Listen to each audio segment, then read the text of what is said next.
kong buhay, problemang walang humpay. Saan man pumunta, puros pag-aalala. Ngunit ngayon'y nabuhayan ang aking pag-asa. Ng tadhana'y mas mahalaga, makilala ka. Lumilipad-lipad ang puso sa kalayaang natanggap ko, dahil sa iyong sakripisyo doon sa krus ng Kalbaryo.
Sa hirap at pagpapakasakit na iyong dinanas. Salamat sa'yo, Panginoon. Pag-ibig ang siyang naghari sa puso mo. Kung di dahil sa'yo, paano ang mundo?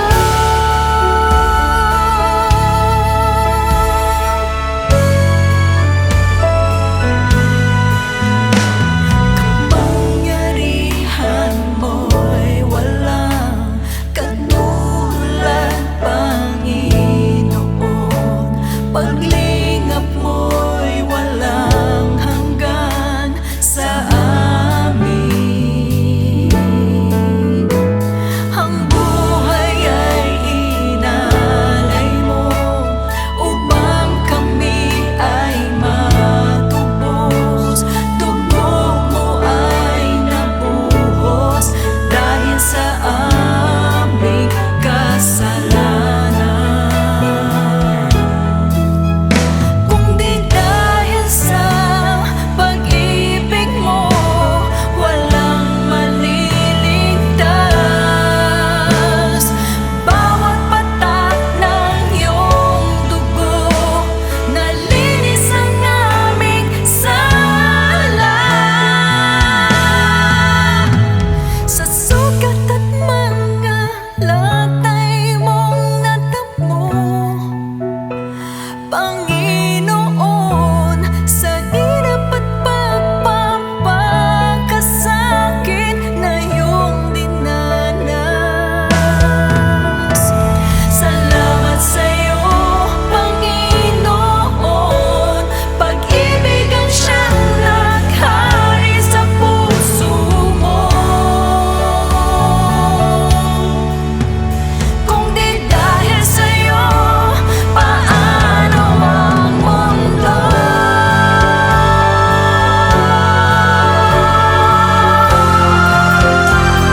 Salamat po, aming Panginoon. Salamat po, aming Panginoong Jesus.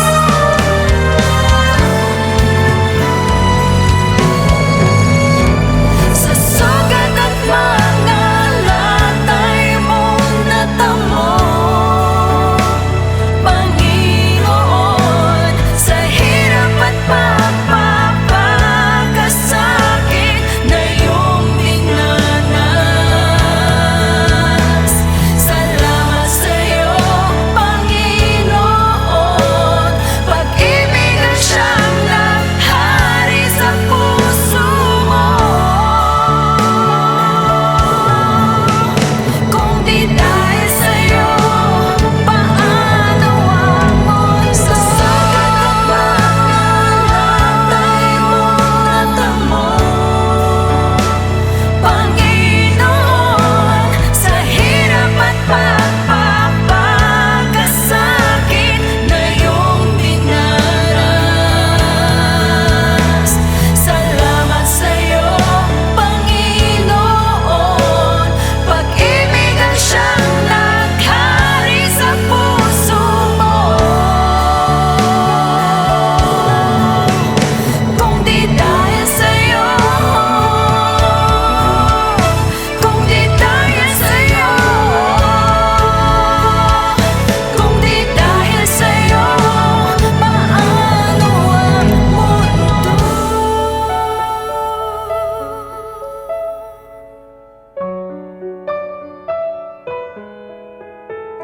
Kung di dahil sa'yo,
fountain. I've got joy like a fountain. I've got joy like a fountain in my soul.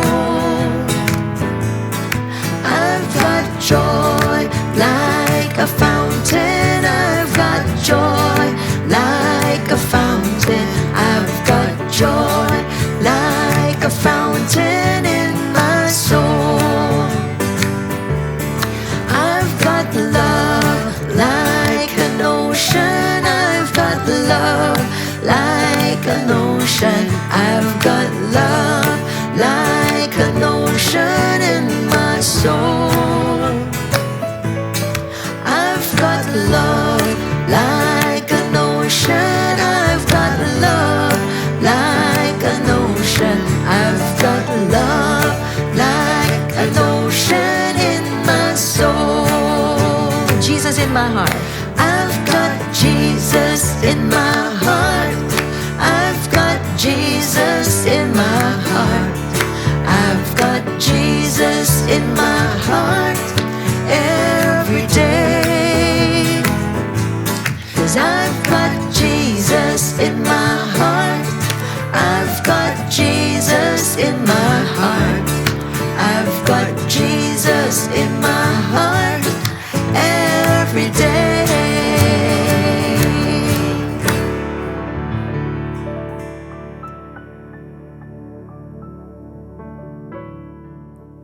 Praise the Lord! Good evening po sa inyo pong lahat. First of all, let's give glory to our Lord God for bringing us together ngayong pong gabing ito.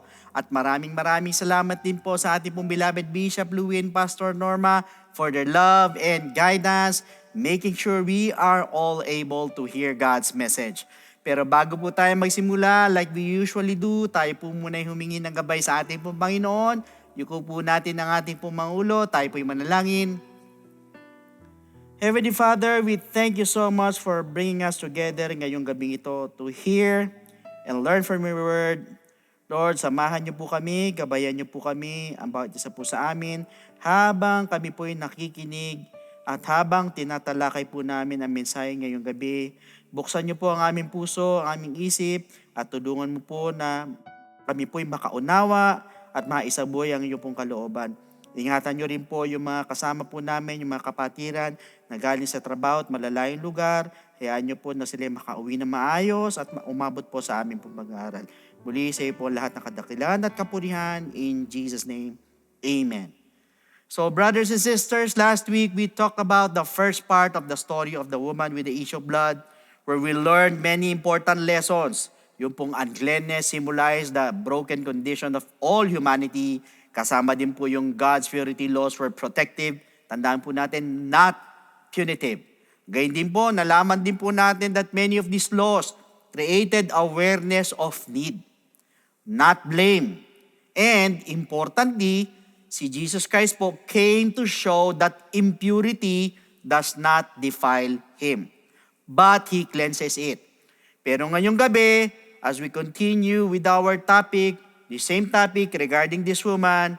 So kung mapapansin po ninyo, or have you ever wondered, why does God allow failure to come to this woman with the issue of blood, and where does it lead her? Bakit nga ba? Ano po kaya ang dahilan?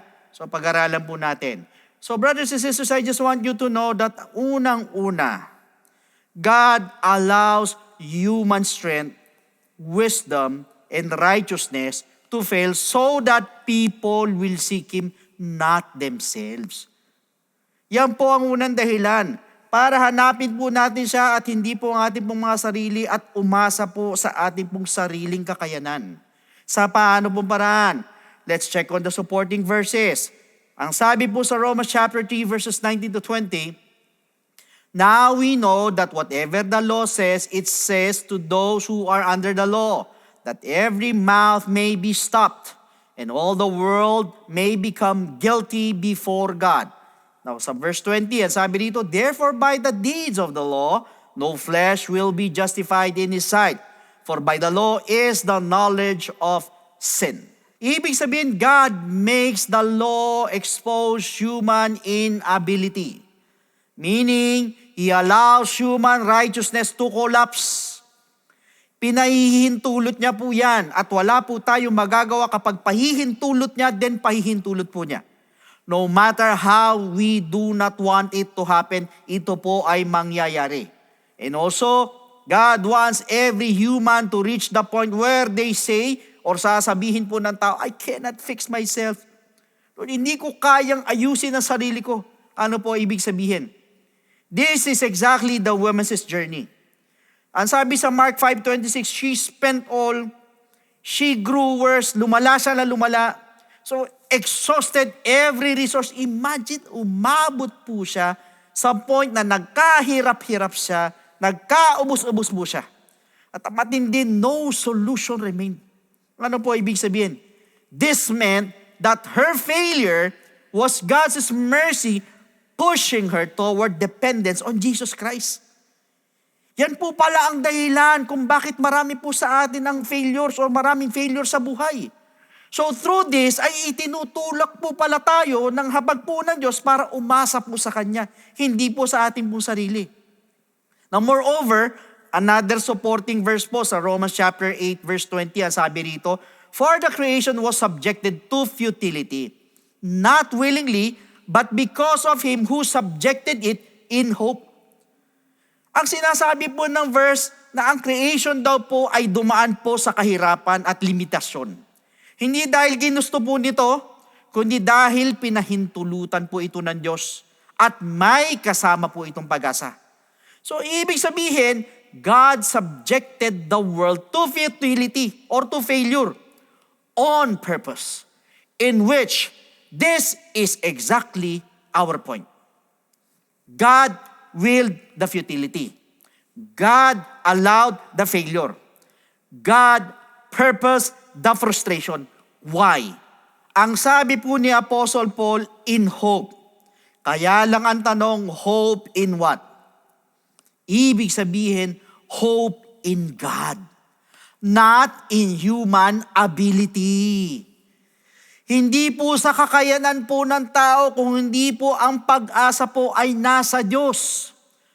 Yung pong kanyang 12-year medical futility ay hindi po random. Ito po ay isang divine futility, holy frustration. Bakit? Because it was designed to bring her to Jesus Christ. Dinisenyo pala ito para dalhin po siya kay Kristo. At this point, mga kapatid, punta naman po tayo sa pangatlong supporting verse. Ano naman po ang sabi po rito? Sa Romans chapter 5 verse 6. For when we were still without strength, in due time Christ died for the ungodly. So, ibig sabihin, we must first become weak to find Jesus Christ. Ano po mapupuna po ninyo? Jesus Christ does not come to the strong. Kaya nga sinabi po ng talata, when we were without strength, in due time Christ died for the ungodly. Hindi po siya lumalapit or pumupunta sa mga malalakas or pag tayo po'y malakas. Bagko siya po ay pumupunta or lumalapit or si Jesus Christ po comes when we are powerless. Kung kailan po tayo mahinang-mahina, ubos na at hindi na po kaya, doon po siya dumarating. Kaya nga po yung babae po was without strength, financially, emotionally, physically, medically. Sa lahat po ng anggulo, walang-wala na po siya. Or wala na pong natira po sa kanya. So ito po'y nagpapahayag that her weakness became the door for Jesus Christ. At ganyan po ang ginagawa po ng Diyos po sa iba. Kung kailan dapang-dapa na po tayo, then He comes. However, tignan naman po natin yung pang-apat po na supporting verse sa Romans chapter 7 verse 18. Ang sabi po rito, for I know that in me, that is, in my flesh, nothing good dwells. Ulitin ko ang sabi ng talata, nothing good dwells. For to will is present with me, but how to perform what is good, I do not find. Ulitin ko ang sabi ng talata, in me nothing good dwells. So ibig sabihin po ni Apostle Paul, God allows people to discover ang nothing in me can save me.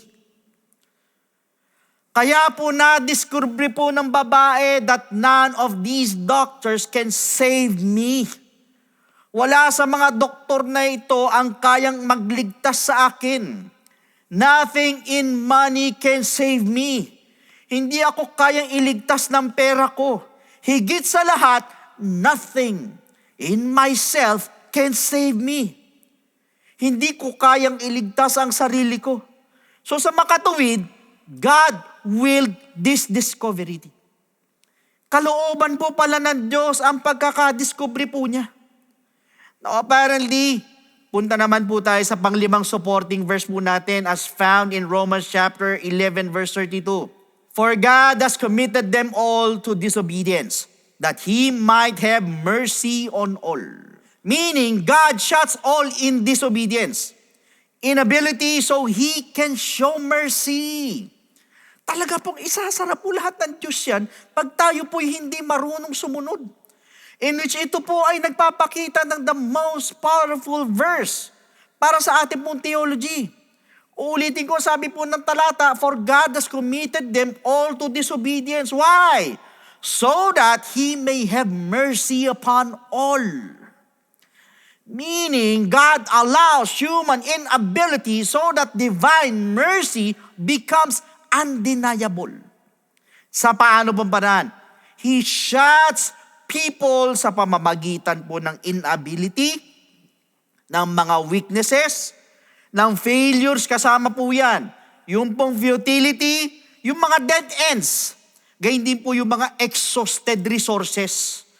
Hindi po para wasakin po ang tao, but to drive them to mercy. At ganito po yung sitwasyon po ng bleeding woman. God shut her up. Pagdating sa medical futility, kasama yung financial ruin, wasak talaga, bagsak ang finances, pati yung social isolation, pati yung physical exhaustion, talagang hirap na hirap siya, yung buong katawan niya mahinang-mahina. Halos lahat pinakyaw na niya. Wala nang sukat paglagyan po ang problema niya sa buhay. Bakit? So that He may have mercy on her. Gayon din po sa atin. Inaalaw po ng Diyos yung mga failures para hindi po tayo umasa sa sarili natin. Ganyan po ang Diyos. Ipahihintulot tayo sa point kung minsan na talagang sadsad at sagad na po tayo para lumutang po ang kanyang habag. Pero sa kabila ng mga pangyayari ito sa buhay ng babae, there are blessings in failure. In what way? First, her failure opened the door to faith. Ang sabi po sa Mark 5:26, she spent all. Lahat, nagkaubos-ubos siya, she tried all, lahat sinubukan niya na, she grew worse. So that means yung pong kanyang failure crushed her pride. Winasak po yung pride niya. Drained her resources. Ubus na yung resources niya. Humbled her self-reliance. And opened her for revelation and prepared her to reach for Jesus Christ. Therefore, her success, yung pong miracle, only came after the back door of failure. Doon lang po dumating. Dumating lang po pagkatapos ng mga hindi magagandang pangyayari sa buhay niya. Second, her weakness became the womb of her miracle. Bakit ko po sinabi? Ang sabi po ni Apostle Paul sa Romans 5:6, when we were without strength. Gayun din po sa 2 Corinthians 12:10, when I am weak, then I am strong. So sa madaling sabi, weakness opens the back door to divine strength. Just imagine, wala na pong pera ang babaeng ito. No doctors, wala na ring options, kaya doon lang po niya na-discover. Ang sabi niya, if I may but touch His garment. Kung mahahawakan ko lang yung laylayan ng ating Panginoon. Ano po ibig sabihin? Her weakness opened the back door to a strength not her own. Yung pong kahinaan niya, nagbukas po pala ng back door para matagpuan po ang kalakasang hindi po sa kanya. Sa madaling sabi, blessing in disguise pala yun. Now thirdly, God often closes the front door, so we enter through the back door of failure. Madalas po pala sinasara po ng Diyos yung harap po na pinto para doon po tayo dumaan sa likod na pinto. Ano po ibig sabihin? Let's check on these biblical examples. Una si Moses po. Ang front door po niya, he was the prince of Egypt, kasama yung mga riches of Egypt, yung possession, at yung comfort. Pero ang back door niya was exile in Midian. Yung mga failures, yung mga suffering sa wilderness. Pero ang result was the calling at the burning bush. In other words, it was turned to blessing. Naging pagpapala po kay Moses. What about si Joseph? His front door was being a favored son. Siya po ang pinakapaborito po sa lahat ng magkakapatid. Pero ang back door niya, yung pit, tinapon po siya sa balon ng mga kapatid niya. Ibinenta siya patungo sa slavery in Egypt hanggang sa prison. But the result of failure was the throne. Trono ang naging resulta ng mga nangyari sa kanya, ng mga failures na sinasabi. What about si Naomi? Ang front door niya, full in Moab. Sagana, punong-puno ng blessing, puro pagpapala nung nandun siya. Pero ang back door niya, empty in Bethlehem. Andun ang sufferings, namatay ang asawa niya, naghirap sila sa madalit sabi. But the result was the beginning of redemption. Dahil lang makasawa po ni Ruth si Boaz, in which doon po nang galing ang lahi ni David and basically, Jesus Christ. Si Gideon, kung naalala po ninyo ang kwento, ano po ang front door? Large army. Pero, ano po naging back door? At the end of the day, only 300 men were left. Pero the result was victory or tagumpay. Not to mention si Peter, his front door was, he had very confident faith. Ang tindi ng pananampalataya ni Pedro. Nagpalakad pa ng lumpo sa pangalan ng Panginoon. Pero ang backdoor niya was failure in denial. Sinabi niyang hindi niya i-deny si Kristo, and yet he did. But the result was restoration. Ni-restore siya. Si Apostle Paul, you know his story. Ang front door niya, he was a Pharisee of Pharisees. Number 1 persecutor ng mga Kristiyano, kaaway ng church or kalaban ng church. Yet his back door was his blindness on the road to Damascus. But the result was apostleship. Naging apostle pa nga sa mga Gentiles eh. At hindi lang po sila. Isama pa natin si Lazarus. Ang front door niya was being alive. Boy siya noon. Malapit kay Jesus Christ. Pero ang back door, dying. But the result was resurrection, glory. And lastly, yung blind man. Ang front door, begging, nanlilimos lang siya. Wala siyang ginagawa siguro kundi manlimos. Ang back door, blindness. And yet, the result was revelation. Sa madaling sabi, sa lahat ng mga examples na ito, failure was not the end, but rather it was the back door to God's purpose. Hindi po pala dulo ang failure. Hindi po pala dun magtatapos sa failure. Yan lang po pala yung back door para sa layunin po ng Diyos. So therefore, failure removes human options. Tatanggalin yan. So that God can become the only option. Kaya po bumabagsak or nagkaka-failure ang tao. Para ang Diyos na lang po ang nag-iisang option natin. Kaya nga po sabi po sa Romans 11:32, for God has committed them all to disobedience that He might have mercy on all. So the point is, people seek Jesus only when all other doors are closed. Ganyan po kasi ang tao. Tsaka pa lang po hahanapin si Lord.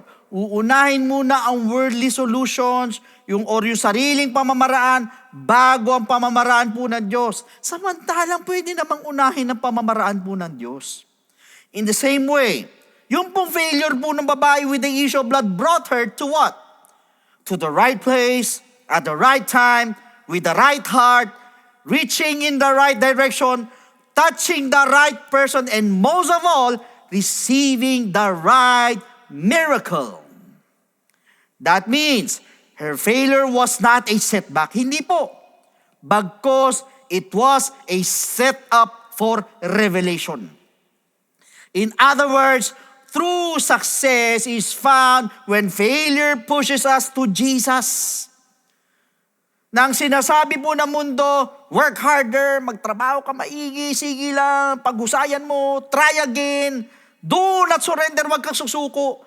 Pero ang sinasabi po ng kaharian po ng Diyos, surrender, isuko mo sa Diyos, admit mo yung mga weaknesses mo, lumuhod ka sa Diyos, you kneel down to God, at higit sa lahat, reach for Jesus Christ.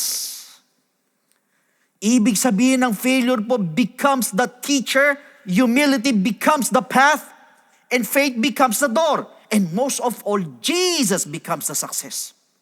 So to cut the story short, helplessness is often the turning point toward Jesus Christ. Why? First, because helplessness strips away self-reliance. Tatanggalin niya talaga yan. As long as ang isang tao po still has the strength, has the money, andun yung mga options, yung mga solusyon, yung self-confidence na sa kanya, yung mga human strategies, yung mga pamamaraan ng tao, madalas po ganito. Dito po sumasandal ang tao sa una. Pero kapag dumating na sa point na lahat ng ito'y wala na pong nagawa sa buhay niya, tsaka palang bumubukas yung puso niya to the only one left who never ever fails. At inintay mo nang mawalan ng lahat ng option, tsaka palang lalapit sa tunay na solusyon. Samantalang pwede namang unahin ang pinakamatinding solusyon agad. Walang iba kundi ang ating Diyos na buhay. The problem is kasi po madalas po, siya po ang hinuhuli po ng tao. Ganyan po ang nangyari sa babae. Just imagine 12 years na helpless. She spent all, she grew worse. But after all these things, her helplessness became her doorway to Jesus Christ. Second, why is it the turning point? Ang helplessness po. Because helplessness creates spiritual hunger. Ano po ibig sabihin? Nakita po ninyo yung kwento po ng prodigal son.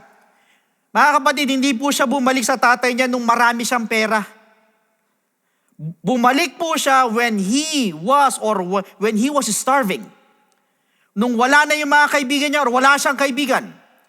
When he lost everything. When he reached the rock bottom. Pero alam niyo po, ang sabi ng Lord sa Matthew chapter 5 verse 3, Blessed are the poor in spirit. Now, bakit niya po kaya sinabi po ito? Because ang poverty po of spirit equals awareness of helplessness. Ibig sabihin, only helpless people desire help from God. Now third, helplessness exposes the limits of human power. Sa paano pong paraan? Ito po yung pattern po ng Book of Romans. God lets human strength fail. Bakit? So faith can arise. Ayun. Para lumutang ang pananampalataya. Kaya po sa Romans 3:19, ang sabi rito, every mouth stop. Sa Romans 5:6, when we were without strength. At ang sabi sa Romans 8:20 naman, subjected to futility. Gayon din sa Romans 11:32, shut up in inability, so God may show mercy. So therefore, ang helplessness po is not a curse. Hindi po ito sumpa. Kung hindi ito po ay isang God's mercy preparing the heart. Para saan? For revelation. Now, punta po tayo sa pang-apat. Ang helplessness po humbles the human heart. As pride blocks grace, hinaharangan po nito ang biyaya pagdating po sa pride. As self-confidence blocks dependence. Pero ang helplessness po, ayon po sa Psalms 34:18, it breaks pride. Softens the heart. Pinalalambot niya ng puso. Bends the knees. Natututo po tayong lumuhod. Nagbubukas po yan ng pananampalataya ang helplessness na hindi po nakakaalam. Kaya nga po sabi ng Lord, the Lord is near to the brokenhearted. So ibig sabihin, God moves fastest where human pride is lowest. Meaning, mabagal po kumilos or worse is hindi po kikilos ang Diyos pag tayo po'y mapagmataas. Pero, pag tayo po'y mapagpakumbaba, siguradong mabilis pa sa 4:00, kikilos po ang Panginoon. Moreover, yung pong panglimang, ang helplessness po is the moment when people finally call on Jesus Christ. So kung mapupuna po ninyo ang Bible, kailan po tumutungo ang mga tao kay Kristo? Katulad po ni Bartimaeus. Siya po tumungo kay Lord when he realized that no one else would help. Si Jairus, kailan siya tumungo kay Christ? When his daughter was dying.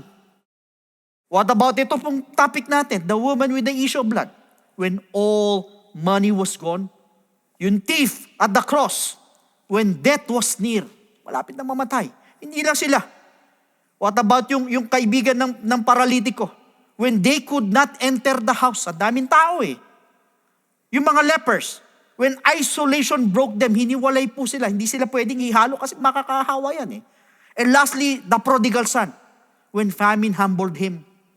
So meaning, ito po ay nagpapakita sa ating lahat that it is rarely success that brings people to Jesus Christ.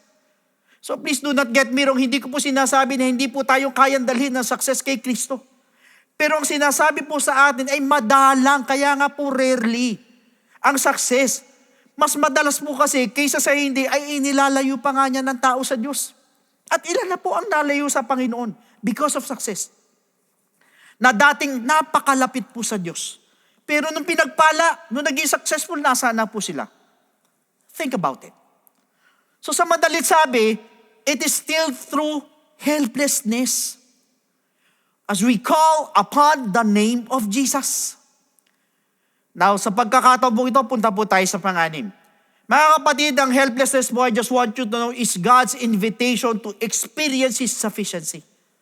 Ang sabi ni Apostle Paul sa 2 Corinthians chapter 12 verse 10, when I am weak, then I am strong. So that means, human helplessness creates a vacuum where divine power can be revealed. Ibig sabihin pala, ang kawalan ng kakayanan ng tao ay lumilikha po pala ito ng puwang, kung saan maaaring ipakita po ang kapangyarihan po ng Diyos. Kaya po yung the woman's entire miracle hinges on this truth. Na yung pong kanyang helplessness brought her to Jesus Christ. At yung pong kanyang pananampalataya or faith touched Jesus Christ. And most of all, Jesus Christ made her whole. Sa makatuwid, usually ang helplessness po ang nagiging turning point talaga toward Jesus Christ. Bakit? Because when all other hands fail, only His hand remains. Kamay na lang po ng Diyos ang natitira. Pag lahat po ng bagay sa buhay natin ay hindi na po tayong kayang tulungan. Pero nandyan po ang kamay ng Diyos. Sa madaling salita, yes, helplessness po is the turning point dahil yun lang pong merong mga helpless hearts ang madalas po truly call upon Jesus Christ. That is why God allows the failures, yung mga frustrations, yung mga futility sa buhay po natin so that Jesus Christ becomes the only direction left to turn. However, ano-ano nga ba talaga ang katotohanan sa mga taong lumalapit naman po sa Diyos? Tingnan po natin isa-isa. Unang-una, marami pong tao or many people pressed against Jesus, but only one touched Him by faith. Sa paano po parang sa Mark 5:31, ang sabi rito, Master, you see the multitude thronging. Ibig sabihin, sinisiksik, thronging you. Sinisiksik ka. Kung mapupuna po ninyo, they were close to Jesus. They were beside Jesus. They were touching Jesus Christ. They were shouting for Jesus, Jesus, Jesus. Tulungan mo kami. And even walking with Jesus. Pero sa kabila ng ito, No power left Jesus for them. Wala pong lumabas na kapangyarihan sa Lord para sa kanila. At wala din pong healing came to them. At wala din pong miracle was released. Walang lumabas po na miracle. Why? Because they touched him externally. But only she touched him internally, yung babaeng dinudugo. Nahawakan lang nila si Jesus Christ sa pisikal. Pero yung babaeng ito, nahipo niya po mismo yung puso po ng Diyos. Pangalawa, her touch was different. Iba po sa paano pong paraan. It pulled power from Jesus. Meron pong lumabas na kapangyarihan sa Lord. Kaya po sabi po sa Mark 5:30, Jesus knowing that power had gone out of him. So ibig sabihin alam niya. At kung mapupuna po ninyo, wala ni isa sa iba ng mga tao drew power. Why? Because ang proximity po is not the same as intimacy. Magkaiba po yan. Ang literal po na pagiging malapit po ay hindi po kapareho ng pagiging malapit sa puso. Dahil ang crowding po is not the same as connecting. At magkaiba po ang paghipo po kay Jesus Christ physically sa paghipo po sa Kanya spiritually. Magkaiba po yan. Kaya nga po kahit napakadami po ng tao na humipo po sa Kanya skin to skin, only one touch Him heart to heart. Isa lang ang humipo sa Kanya. Puso sa puso. Now, pangatlong katotohanan sa mga taong lumalapit sa Lord. Many were fans, but only one was a true worshiper. Ano po ibig sabihin?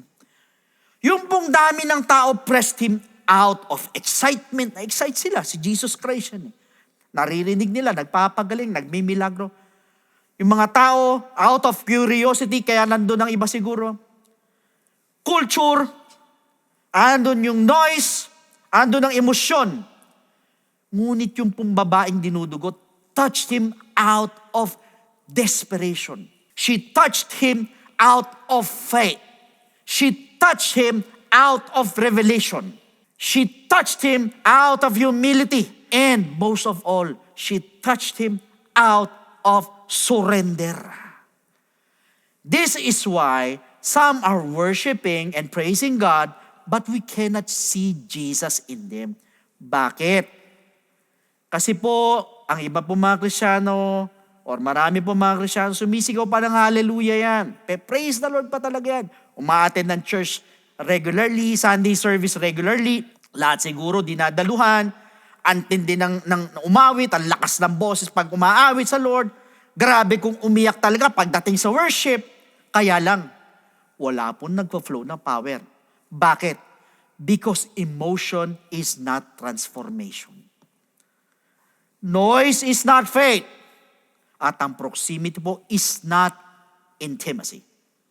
At gayon din po, ang attendance is not discipleship.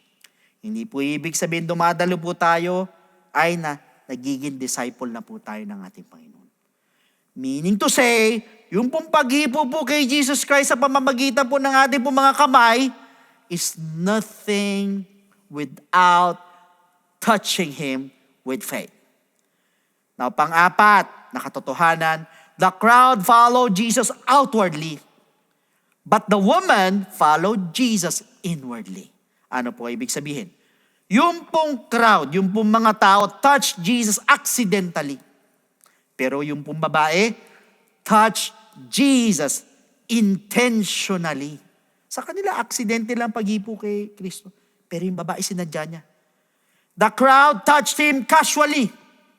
Pero yung babae, touched Him sacrificially. Kaya nga hirap na hirap siya. Yung crowd po touched Him, touched Jesus bodily. Pero yung babae, hinipo siya or touched Him spiritually. Kaya nga po, God responds only to faith, not to noise. Kaya ito po mismo yung sinasabi ni Kristo sa mga modern day worshipers sa panahon natin. Ang sabi sa Matthew 15:8, these people draw near to me with their mouth and honor me with their lips, but their heart is far from me. Malayo yung puso nila sa akin. Meaning some are touching Jesus, but not reaching Him. Hindi po siya inaabot. Napunta po tayo sa panglima na katotohanan. Jesus felt her touch. Bakit? Because it pulled on His divinity. Meaning she did not just bump into Him, hindi lang niya siya nasagi, but rather she drew power from Him. Humugot ang babae po ng kapangyarihan mula sa Kanya. In fact, yung pong Greek word na hapsomai, it means to latch onto, to fasten, to seize, to cling. Ibig sabihin yung kanya pong hipo was not a brush. It was a spiritual grip. Ibig sabihin yung paghawak niya, yung paghipo ng babae ito, hindi po basta saglit lang. Kundi ito po isang spiritual na kapit. Every miracle begins with this kind of grip. Meaning to say, yung bawat milagro, yung bawat himala ay nagsisimula po sa ganitong uri ng pagkapit sa Panginoon. However, at this moment, let's check on the atmosphere naman around the woman. Ano ba yung atmosphere sa paligid ng babaeng ito? Habang nangyayari yun. Habang pinipilit niya lumapit kay Kristo. Unang-una, the social atmosphere around her condition. Mga kapatid, for 12 years, she lived under the weight of Levitical uncleanness. Ayon sa Leviticus chapter 15, verses 25 to 27. So ang ibig sabihin nito sa Jewish society, hindi siya pwedeng umupo kung saan umupo ang ibang tao. Hindi din siya pwedeng yakapin ng kanyang pamilya or siya yakap sa kanyang pamilya. Hindi din siya pwedeng pumasok sa sinagog. Bawal. Lahat ng hawakan niya became defiled. Imagine.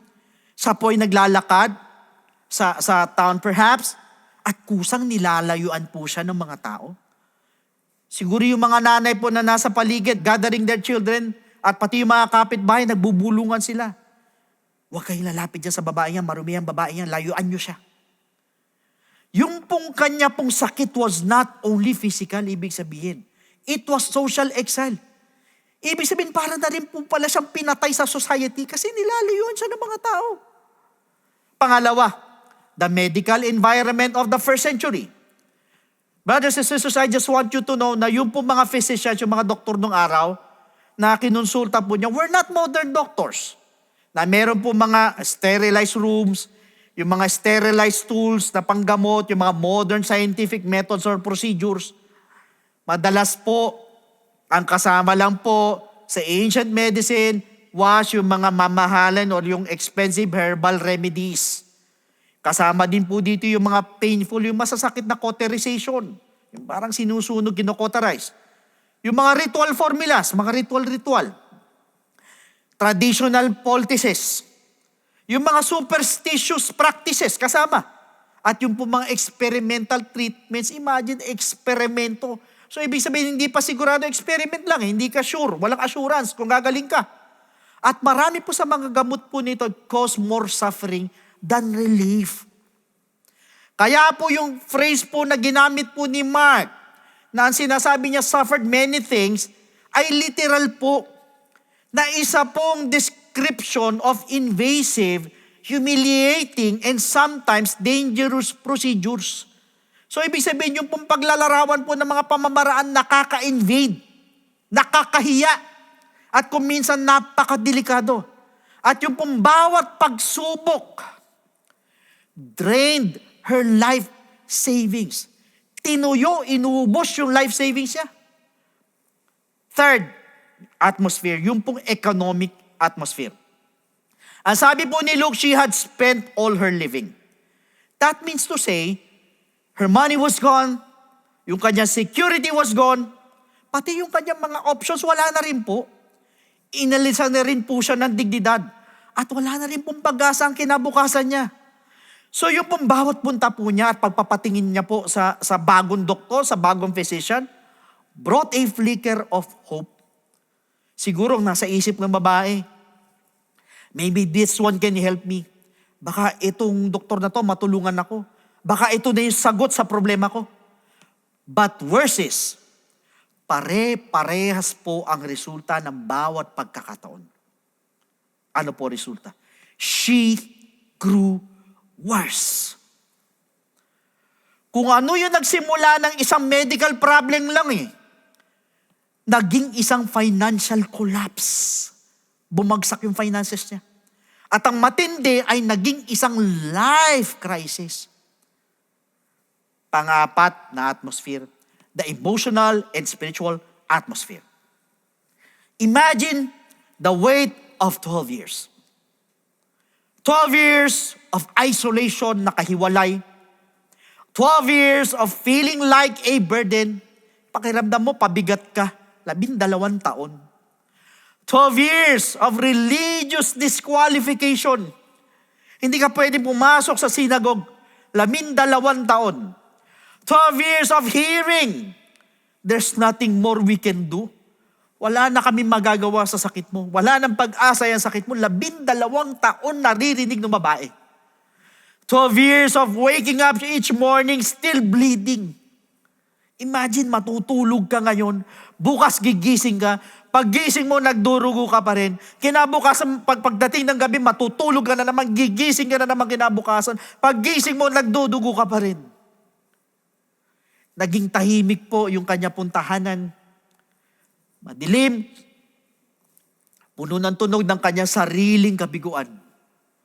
Malamang hindi niya na po na-appreciate, na para bagang hindi niya po naririnig yung mga kagalakan ng mga kapitbahay niya na nagre-ready or naghahanda para sa pagsamba sa Sabbath. Yung pong kagalakan na matagal na niya pong hindi nararanasan, na lumagpas na po ng mahigit 1 dekada. Nasa loob po ng puso niya isa pong umuusbong na mabagal at masakit na katotohanan. No one can help me. This is why yung kanya pong kondisyon na dinescribe po ng 2 beses mo sa Mark 5:25, gayon din po sa Luke 8:43. Ito po'y para bigyan din po nito na by the time na na-meet niya si Jesus Christ, she is not just sick. Siya po ay ubos na. Siya po ay mahinang-mahina na. Exhausted na, broke, wasak na wasak, durog na durog, isolated and forgotten. Pero alam niyo po ang pinakauli pang 5 sa atmosphere, the immediate surroundings just before the miracle. Nakatayo po siya sa madaming tao nung araw na yon. The atmosphere was completely different from her lonely home. Ibang-iba yung atmosphere, yung kapaligiran mula doon sa kanyang malungkot na tahanan. Yung mga tao were pressing. Yung mga bosses were shouting. Pati yung mga alikabok na umaangat magmula doon sa mga daanan. Yung mga bata na nagtatakbuhan at yung mga disciples trying to control the crowd sa dami ng tao. At lahat nagtutulakan para lang makita o makalapit kay Kristo. Sa madalit sabi, from 12 years of isolation to being surrounded by hundreds of people, and yet, doon sa dami ng tao na yon, ay nag-iisa pa din. Walang gustong humipo sa kanya, walang nakakakilala sa pangalan niya. But she knew one thing. Jesus is passing by. Nasa isip niya, this may be my last chance.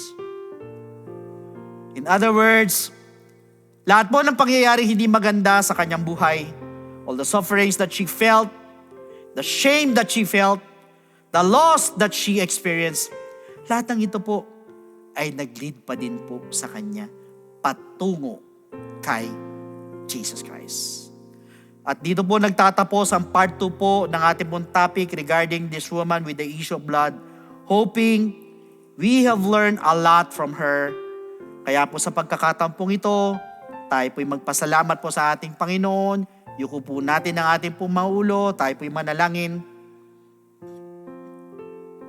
Panginoong Jesus, we are so much in awe of how great you are. Napakadakila mo. Maraming salamat sa iyong kabutihan. Ngayon po ay mas naintindihan po namin ang inyong pong paraan kung paano po baguin ang aming po mga sorrow, turning it into joy. Kahit na po yung aming po mga futility caused by our sins, pero sa pamamagitan po ng habag mo, you redeemed us as we realize kung ano po ang dapat naming gawin. Lord, patawarin mo po kami kapag kami hinuhuli namin, tawagin ang iyong pangalan at hinuhuli ka namin hingan ng tulong kapag kami po nalulunod, lalo na po sa tiwala po sa sarili at sa mundo. Lord, continue to talk to us, guide us, so that we always remember na unahin ka sa amin po mga plano at higit sa lahat sa amin po mga buhay, as we cannot do anything without you. Tulungan mo po kami at muli sa iyo po lahat ng kadakilaan, lahat ng kapurihan. In Jesus' name, amen and amen.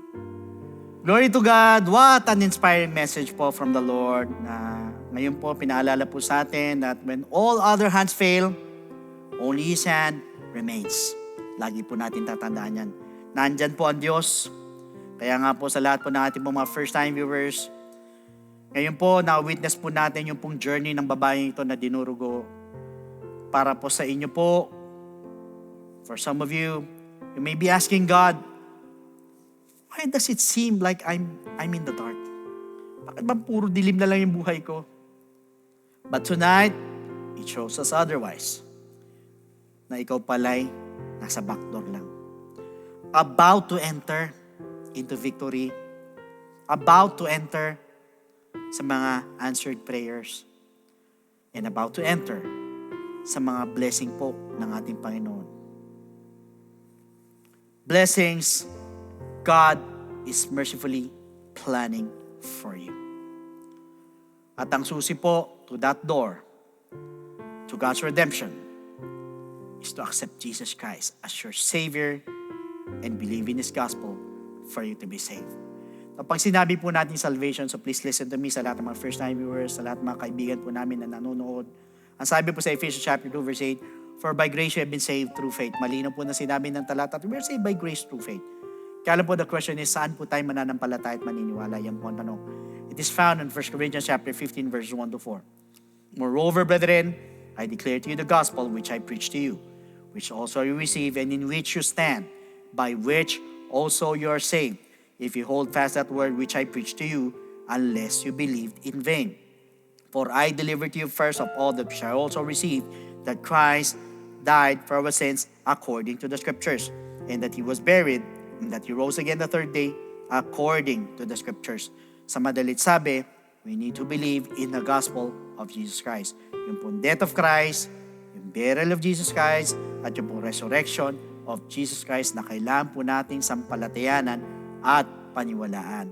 Kaya lang po ang tanong is believing enough. Pag tayo po ba'y naniwala na nampalataya sa death, burial, resurrection, or sa gospel po ng ating Panginoon, ay wala na tayong gagawin, tutuldok or hihinto na po tayo doon. Alam niyo po, ang sabi po sa 1 Peter chapter 4 verse 17, for the time has come for judgment to begin at the house of God. And if it begins with us first, what will be the end of those who do not obey the gospel of God? Ano daw ang katatapusan? Ano daw ang dulo doon sa hindi sumunod sa gospel ng ating Panginoon? Sa madalit sabi, the gospel of Christ must be obeyed. Pag tayo po'y nanampalataya, tayo po'y naniwala, kailangan lakipan po natin ang pagsunod. So, ibig sabihin, ang gospel po ay sinusunod.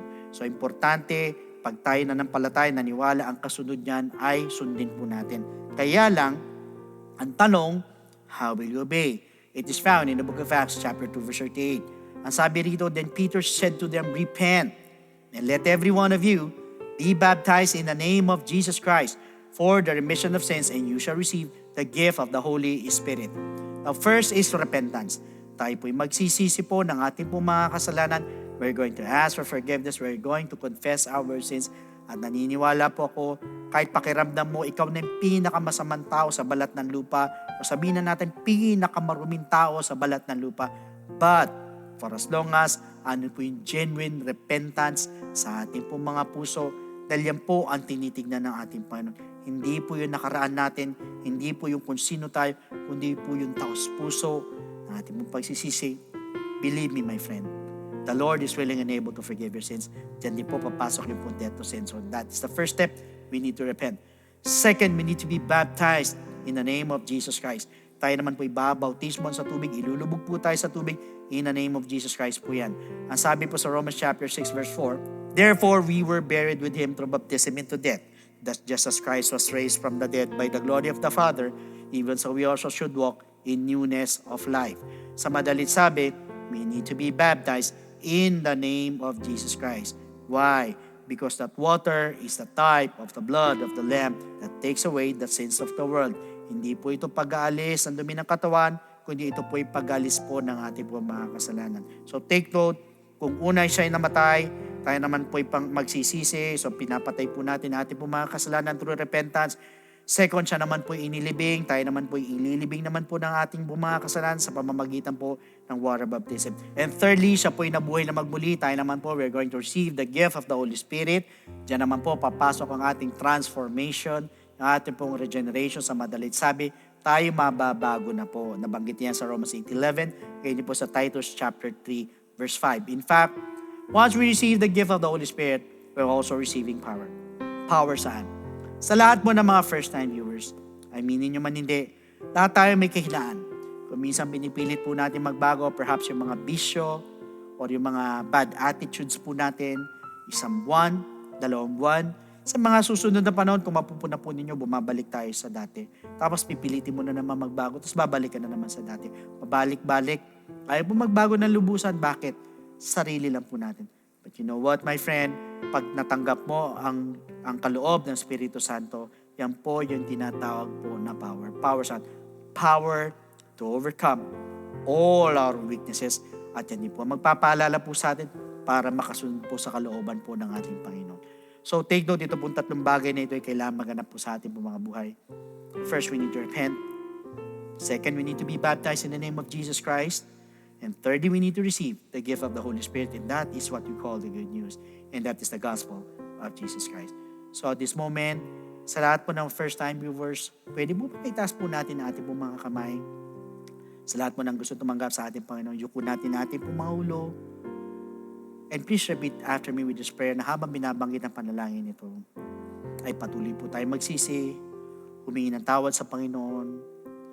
So please repeat after me. Panginoong Jesus, lumalapit po ako sa iyo bilang isang makasalanan. Patawarin mo po ako sa lahat ng aking mga pagkakamali at pagkukulang. Sa oras na ito, tinatanggap po kita bilang sariling tagapagligtas at tinatanggap po kita bilang Diyos ng aking buhay. Naniniwala po ako na ikaw ay namatay, ikaw ay nilibing, at sa ikatlong araw ay nabuhay na magmuli. Tulungan mo po ako makapagsimula ng bagong buhay. At idagdag mo po ako sa iyong kaharian. Maraming salamat po sa pangalan ni Jesus. Amen. Praise the Lord. Yan po ang first step. Para sa pangalawang step po, sa lahat po ng mga interested po magpabaptize, andyan po ang ating po mga telephone number sa baba po ng mga screens po ninyo. Pwede po kayong tumawag dyan para makapagpa-schedule po ng water baptism. Or otherwise, you can directly message us sa ating po FB page. Iwan lang kayo ng mensahe para masagot po namin to give you further instructions. So mga kapatid, maraming salamat po again sa inyo pong pakikinig. So let's strive to apply yung lahat po ng ating po natutunan, lahat ng ating pong mga napakinggan, so we continue to grow in faith. So see you again sa Webes, same time 7 p.m. sa ating pong General Bible Study as we are going to talk about part 3 na po tayo regarding this woman with the issue of blood. So God bless every one of you, and to God be all the glory.